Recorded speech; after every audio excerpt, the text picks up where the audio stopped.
देखा ये जा रहा है कि जो भी बहुजन समाज के लीडर हैं, वो सामाजिक जागृत कर रहे हैं या अपने समाज के लिए लड़ाई लड़ रहे हैं, उन पर या तो गोलियां चलाई जा रही है, तो उनके कार्यक्रम में जाके दंगा फसाद ऐसे करने का काम किया जा रहा है। अभी देखा गया है कि चंद्रशेखर रावण पर जिस तरह गोली चलाई गई, उसके बाद अभी वामन मेश्राम जी का हरियाणा में गए, वहाँ पर ब्राह्मण समुदाय के लोगों ने वहाँ पर आकर मतलब हो हल्ला किया और विरोधी नारे लगाए।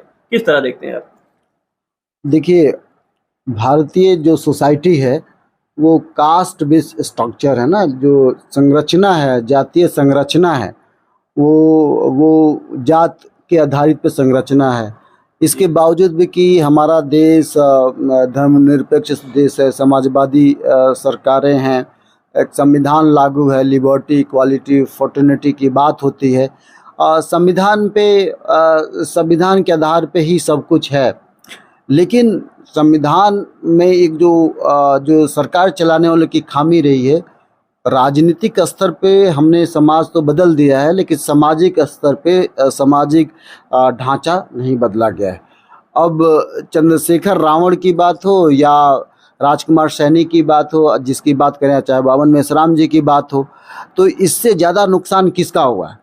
यह एक देश सामंतवादी देश रहा है, जहाँ पे एक खास समुदाय, जिसे अब ब्राह्मण समुदाय कह सकते हैं या अपर कास्ट के समुदाय कह सकते हैं या ये क्षत्रिय वैश्य की कह सकते हैं, उनको भारत के राजनीतिक स्तर पे एक बड़ी पहचान थी, बड़ी पकड़ थी।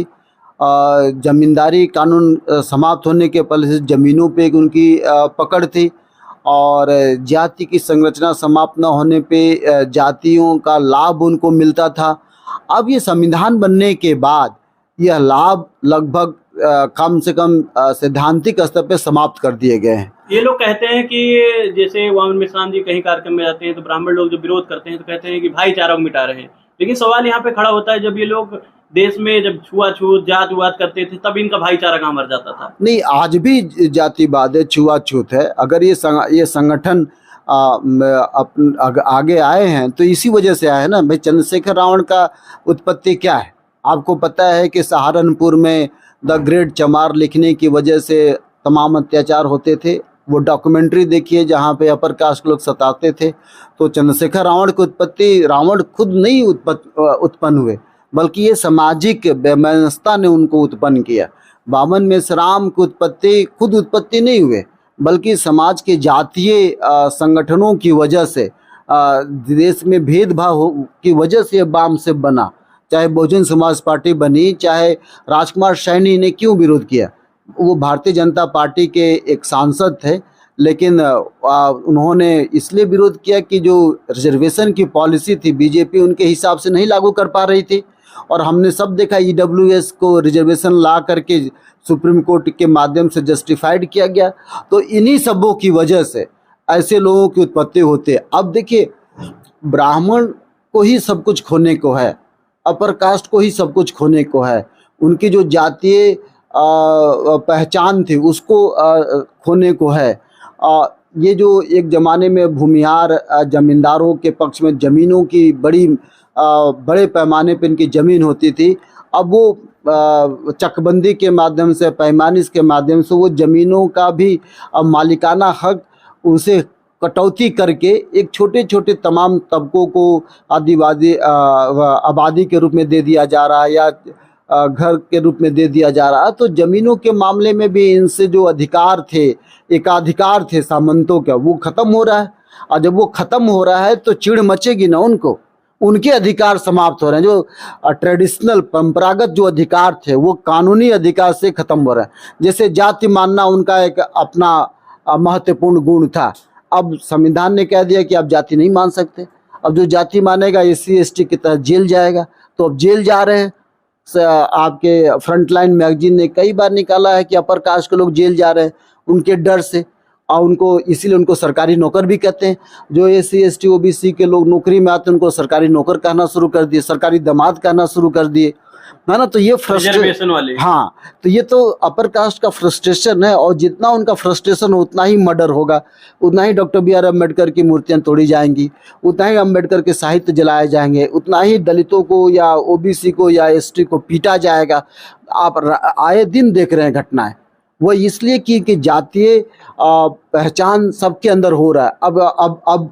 अब मैं जटमला पगला दीवाना के जगह मैं अनखी पुत चमारा कहा जा रहा है कि मैं चमार होने में मुझे गर्व है, मैं मजहबी सिख होने पे मुझे गर्व है। अब पंडित का बेटा नहीं, अब यादव का बेटा कहा जा रहा है।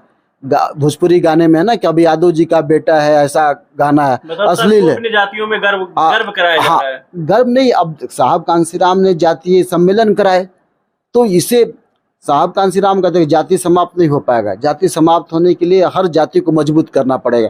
तो जितनी SC ST OBC की जातियां मजबूत होंगी उतना ही वो चैलेंज ले सकते हैं।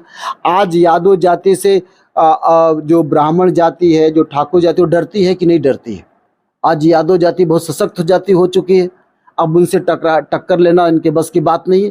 और जो 2000 जो बीजेपी की सरकार आई है उसके पीछे एक ये भी रीजन था कि यदि बीजेपी की सरकार नहीं आएगी तो सपा की सरकार आएगी, तो सपा के जो यादव लोग हैं ब्राह्मण को दौड़ा कर मारेंगे, इस तरह की भी बात चली थी। तो साहब कांसीराम का ये फार्मूला है कि हर जाति मजबूत हो, चाहे वो कोई भी जाति हो। वो जाति जब पैसे में मजबूत होगी, राजनीति से मजबूत होगी, शिक्षा से मजबूत होगी, तो अपने आप अपर कास्ट के जो जातीय हिंसा है उसको टॉलरेट कर लेगी, उसका मुकाबला कर सकती है। और जब वो मुकाबला करने के लायक हो जाएगी तब अत्याचार नहीं कर पाएंगे, है ना। तो ये रीजन है। तो ये छटपटाहट उन अपर कास्ट के लोगों का है। और शायद चंद्रशेखर रावण एक ऐसे तबके को बिलोंग करते हैं जिस तबके को हमेशा से सरकार, हमेशा से लोग गाली देते रहे, ये दृष्टि से देखा जाता है ना। चमार के बारे में तमाम तरह की बातें कही जाती हैं, चाहे बामन मेश्राम जी के बारे में। ये जो जातियाँ महार जातियाँ हैं, महाराष्ट्र की सरकार में हमेशा इनको महाराष्ट्र में हमेशा महार जाति को ही दृष्टिकोण से देखा गया। तेलंगाना में माला मादिका को, परिया को हमेशा से गलत दृष्टिकोण में देखा गया। लेकिन अब तेलंगाना में देखिए मीणा जो ये जाति है माला जाति का बहुत मजबूत हो रही है। तमिलनाडु में जाएं तो परिया जाति बहुत मजबूत हो रही है। आप ये देखिए कि तमिलनाडु में पेरियार के नेतृत्व में ये जातियां बहुत स्ट्रांग हुई। तो वहाँ पे जाएंगे तो आप गाय का मांस बहुत आसानी से खा सकते हैं, आप मीट मछली सुअर बहुत आसानी से खा सकते हैं। तेलंगाना में उस्मानिया यूनिवर्सिटी में सुअर का एक बाजार ही लगता है और वो विद्यार्थी लगाते उस्मानिया यूनिवर्सिटी में। तो ये सामाजिक परिवर्तन क्यों हुआ?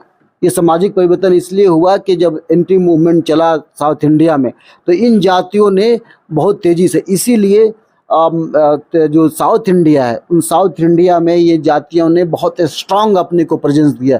स्टालिन का हम रूप दे सकते हैं। तो तमिलनाडु का ब्राह्मण और उत्तर भारत का ब्राह्मण में अंतर है। यहाँ की जो तथाकथित जातियाँ हैं वो आप गाय पे, इलाहाबाद में गाय के बीफ पे, गाय के मांस पे बात नहीं कर सकते हैं, लेकिन आप साउथ इंडिया में गाय के मांस पे बात कर सकते हैं। हमारे एक साथी थे, गाय के मीट पे, है ना, एक पेपर प्रेजेंट किया और गाय के मीट से कैसे कबाब बना जाता है, बीफ से कैसे बनाया जाता है, ये बातें हुई। क्या ऐसी बातें आप इलाहाबाद में कर सकते हैं? क्या ऐसी बातें आप उत्तर भारत में कर सकते हैं? आप पे NSA लग जाएगा। तो सामाजिक संगठन, जो पहले सवाल आपने किया कि सामाजिक संगठन का क्या क्या रोल क्या है, ये रोल है। ये पॉलिटिकल पार्टीज नहीं कर सकते जो सामाजिक संगठनों ने साउथ इंडिया में या नॉर्थ इंडिया में कर रहे हैं।